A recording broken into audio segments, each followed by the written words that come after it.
Let's say you've built a product in isolation and now you're ready to launch. Well, guess what? You don't know who to launch to. You don't have an audience yet because you haven't actually spent the time to build out an audience. Now, what would you do? Well, we're going to talk about audience hacking, and I've got 5 tips for you on how you can do that. Stick around. Hey, this is Marlon, and welcome back to another episode of Future Steps Creative, the podcast and video show that talks about online business strategies around content marketing and website strategy.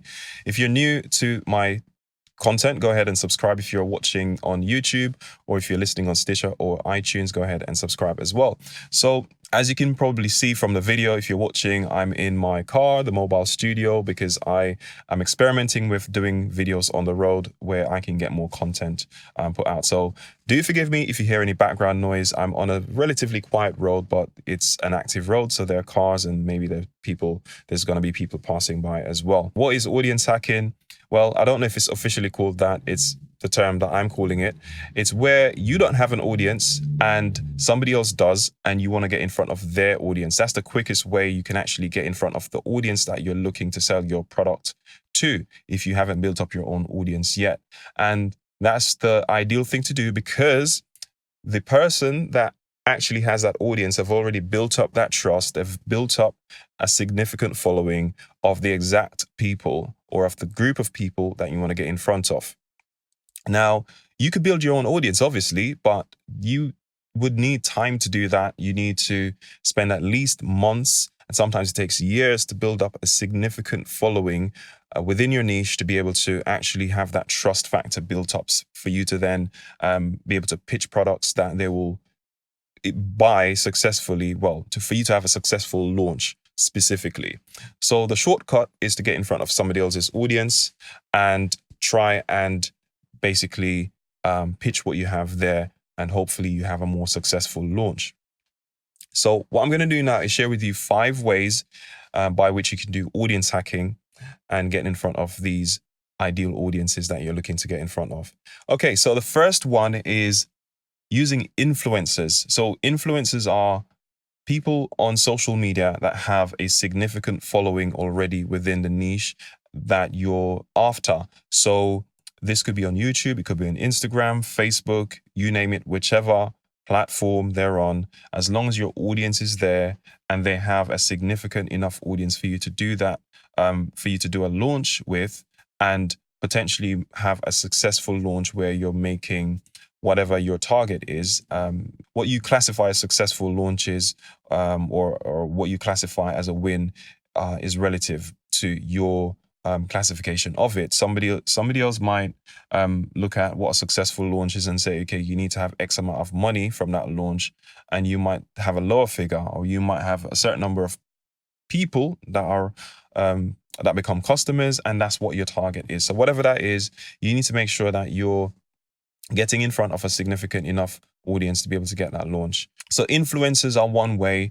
What you need to do is you need to give them something in return, reach out to them and offer something in return for them featuring your product or featuring you or what you do on their platform. So normally you would have influencers, you could send free things to the influencer. For example, you could give them a free product, access to whatever it is that you're selling, and as a result they can try it out themselves and give their honest opinion on it in the form of a review.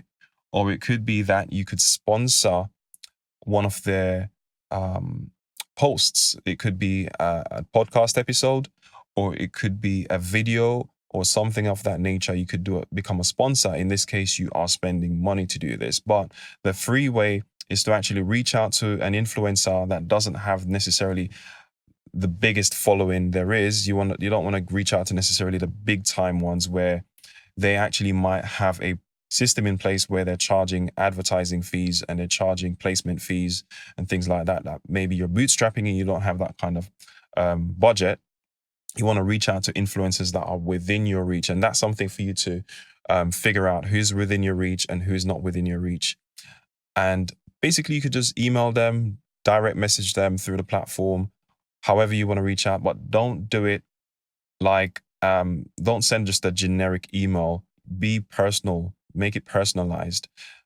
Therefore, you need to do some research into their content and maybe identify some of the content that you like. Say to them, look, you know what, I've seen this video from you that I really like. I like this part that you especially spoke about X. Just say, look, I've got a proposition for you. This is what I do. And I'm presenting,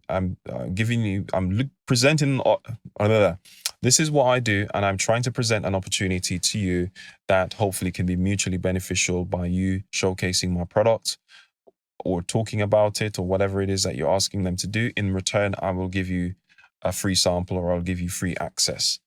So that's one way you could do it. The next way, number 2, is getting interviewed on a podcast that is in the right niche. So there are lots and lots of podcasts out there. You can search on iTunes, Stitcher, or you can just search on YouTube as well. You can reach out to a podcast host and do the same thing. Say, look, I realize that you talk about this on your podcast and this is what you're about. And I think that I may have some value that I can deliver by telling my story on your podcast. And that's one way you can actually naturally provide content for them, because they're looking for interviews and they're looking for interesting people with interesting projects from time to time to interview and share with their audience. So if you get on a few podcasts, that's one way to get in front of their audience. Usually when they do this, you not only get access to the listeners there and then when the podcast episode gets released, but you get access to sometimes their email list, because they'll normally send an email blast out with information about their new episode that's upcoming, or if they've released it already, they'll mention it in their email blast. So that's one way for you to get in front of their audience on the podcast directly and through their email list. The other way is by guest posting. And by guest posting, I mean identifying blogs that you could actually offer to write for. So you could write a really good article or several articles for a particular blog that's within your niche, if they allow you to guest post. And that's simply where you reach out to the owner of the blog and say, look, I see that you're about this. They might be actively looking for people to write posts for them and for them to publish the post. And what happens is that they the post is done and it will be mentioned that you're the one doing the posting, and there'll be a link through to you. So that could be your official website or through to your social media platform. And naturally, this is going to drive traffic if you write a really good post, because people are going to want to learn more and check out what you have to offer. You could even package the post with a call to action where you have people go across to your website to download this free thing that is then going to actually get you some qualified leads there and then. And straight away, you can actually have them dropped into your funnel, your email funnel, or your product funnel, where they could start instantly making purchases. What you could do is reach out to the blogs and say, if they're not offering guest posts, obviously, then you can actually contact them and say, look, hi, I see that your blog is about this. I think I could deliver some value by writing a couple of posts on this subject or this topic. Don't just generically email them and say, okay, I want to guest post on your blog. Present an idea of what it is that you're trying to bring to the table and say, look, I can see that you don't have any articles about this. I could potentially provide some value and bring you some traffic by writing about this particular thing that I have an understanding of or have expertise in. So that's one way you could do it. And what's the worst that can happen? They can say no, and you move on to the next one. Simple as that, right? The next option is by getting featured in an email campaign. This ties into what I said earlier about the email list with the podcast, but you could reach out to people who you know that they have a large list.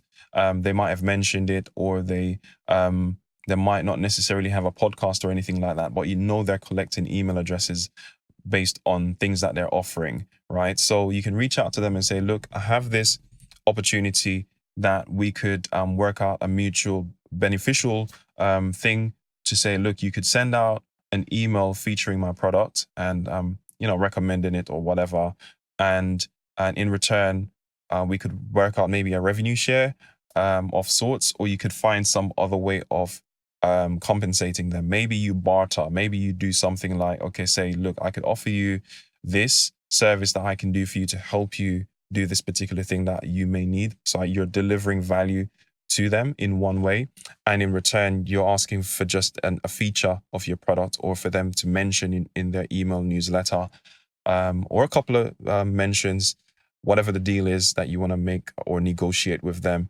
And that way you can actually get people from their email list coming across to your website and actually buying the product that you have to offer, because they're trusting the person that they signed up to already. And if they're endorsing your product, if they're saying like, you know what, this is good, I've tried it out, or I think this is good over here, check this out, they'll check it out. It's as simple as that.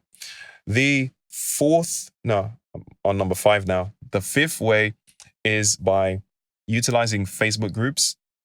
By utilizing Facebook groups, I don't mean to go into a group and start like promoting and spamming people that way. I'm talking about delivering value. Everything comes from delivering value that I try and teach. So with that, you could follow the same strategies that I mentioned earlier, where you offer some sort of incentive for, you offer some sort of post. This could be a video, this could be written content that you offer to the moderator of the group, so the owner of the group. You could say, look, hey, I can see that you have this audience, and I could deliver some value by doing this video series for you, like a 3-post video series, or you could do a 3 written post series, or whatever. I'm just throwing out a number here, but this could be valuable to them, because they're looking to provide content and engagement in their groups. And as a result of that, they will take whatever content they can get. Maybe you've jumped in the group and you've seen what's missing, and you can give them, you can fill some gaps there by offering to make the content either on an ongoing basis, or on a basis where it's a one-off and you do maybe like 3 or 4 things, and that's the end of it for them. And people will see that obviously in the group, and that can instantly drive some traffic to your website. So those are the ways that I've got. Those are the 5 ways. Now, if you need some extra help with all of this strategy stuff, and to figure out how you can do content marketing to grow your audience, figure out how to build your email funnels, and to figure out how to build your website funnels, I have a free workshop on my website, which is marlonmcpherson.com/workshop, that puts it all together, so you can figure out how to start, what you need to put in place, and that sort of thing, to give you an overview. And if you need to take things further, I also can offer some help by doing one-on-one consulting with you, or by helping you build out your website or anything like that. So check out marlonmcpherson.com and reach out to me. Also have a Facebook group that you can join and ask some questions in there, and I will jump in from time to time and answer the questions. There are some people in there. I'm trying to grow that group. Eventually, it will be part of a paid program that I, will put out in some time at some point in the future. So make sure you jump in there from now. If you're already in there when I do decide to charge for the group, you won't be getting charged for it. You'll be still getting access to it. So that's an opportunity for you there if you want to get some access to me for free.